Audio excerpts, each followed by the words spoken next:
തെരഞ്ഞെടുപ്പ് തിരിച്ചടി വിലയിരുത്താനുള്ള സമ്പൂർണ്ണ CPM നേതൃയോഗങ്ങൾക്ക് ഇന്ന് തുടക്കമാകും. നമ്മൾ എങ്ങനെ തോറ്റു എന്ന ചോദ്യത്തിനുള്ള ഉത്തരം തേടുകയാണ്. ഇന്ന് സംസ്ഥാന സെക്രട്ടേറിയറ്റ് യോഗവും നാളെയും മറ്റന്നാളുമായി സംസ്ഥാന കമ്മിറ്റി യോഗവുമാണ് ചേരുന്നത്. ഓരോ ജില്ലകളിലെയും വിശകലന റിപ്പോർട്ട് സെക്രട്ടേറിയറ്റ് യോഗത്തിൽ അവതരിപ്പിക്കും. ശബരിമല സ്വർണ്ണക്കൊള്ളയും കോൺഗ്രസിന് അനുകൂലമായ വോട്ടുകളുടെ ഏകീകരണവും LDFന് തിരിച്ചടിയായെന്നാണ് പ്രാഥമിക വിലയിരുത്തൽ.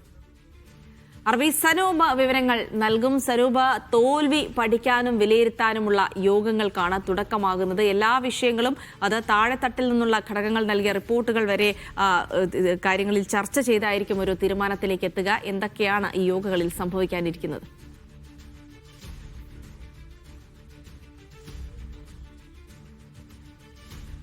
ജിൽസി, സൈഫുദ്ദീൻ, പ്രധാനപ്പെട്ട യോഗങ്ങളാണ് വരും ദിവസങ്ങളിൽ CPMന്റെ നടക്കാൻ പോകുന്നത്. ഇന്ന് CPM സംസ്ഥാന സെക്രട്ടേറിയറ്റ് യോഗം ചേരുമെങ്കിൽ നാളെയും മറ്റന്നാളുമായിട്ട് CPMന്റെ സംസ്ഥാന കമ്മിറ്റിയാണ് ചേരുന്നത്. തദ്ദേശ തെരഞ്ഞെടുപ്പിലേറ്റ കനത്ത തോൽവി തന്നെയാണ് പ്രധാനപ്പെട്ട ചർച്ചാ വിഷയം. എല്ലാ ജില്ലകളിലെയും വിശകലന റിപ്പോർട്ട് തയ്യാറായിട്ടുണ്ട്. സംസ്ഥാന സെക്രട്ടേറിയറ്റ് അംഗങ്ങൾ തന്നെ പങ്കെടുത്ത യോഗങ്ങളിൽ ചർച്ച ചെയ്ത വിഷയങ്ങളുടെ ക്രോഡീകരിച്ച റിപ്പോർട്ടാണ് ഇന്ന് സംസ്ഥാന സെക്രട്ടേറിയറ്റിൽ വായിക്കുന്നത്.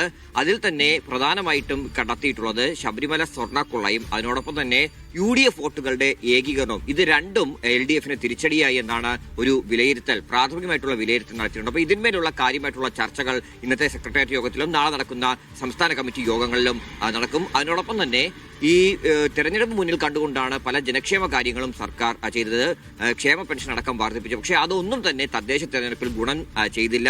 അപ്പോൾ എന്തുകൊണ്ടാണ് ഇതൊക്കെ തന്നെ ഫലപ്രദമായിട്ട് തെരഞ്ഞെടുപ്പിൽ CPMന് അനുകൂലമായിട്ടുള്ള വോട്ടിലേക്ക് എത്താൻ കഴിയാതെ പോയി എന്നുള്ള കാര്യമായിട്ടുള്ള ചർച്ചകൾ തന്നെ നടക്കും. നമ്മൾ കണ്ടതാണ് ഈ പറയുന്ന പോലെ ഇതൊക്കെ തന്നെ വോട്ടായി മാറുമെന്നുള്ളൊരു വിശ്വാസം CPMനുണ്ടായിരുന്നു. പക്ഷെ അതൊക്കെ തന്നെ തിരിച്ചടിയായി പോയിട്ട് അതുകൊണ്ട് തിരുത്തൽ നടപടിയിലേക്ക് കടക്കാൻ വേണ്ടി കൂടിയാണ് ഈ നേതൃയോഗങ്ങൾ ചേരുന്നത്. കാരണം ഇനി നിയമസഭാ തെരഞ്ഞെടുപ്പിലേക്ക് വരാൻ വേണ്ടി അധിക സമയമൊന്നുമില്ല. അപ്പോൾ അതിനു മുമ്പേ തന്നെ പാർട്ടിയെ വീണ്ടും ശക്തിപ്പെടുത്തണം. അതിന് ഓരോ ജില്ലകളുടെയും വിശദമായിട്ടുള്ള വിശകലന റിപ്പോർട്ട് തന്നെ ചർച്ച ചെയ്ത് പരിഹരിക്കേണ്ടതുണ്ട്. അപ്പോൾ അതിന്മേലുള്ള തിരുത്തൽ നടപടി എന്തായാലും ഈ യോഗങ്ങളിൽ ഉണ്ടാകും. അതിനോടൊപ്പം തന്നെ വരാൻ പോകുന്ന ഇനി മറ്റ് പ്രവർത്തനങ്ങളൊക്കെ എങ്ങനെ കൊണ്ടുപോകണം എന്നതിലും ഒരു ചർച്ച ഉണ്ടാവും. ജിൽസി.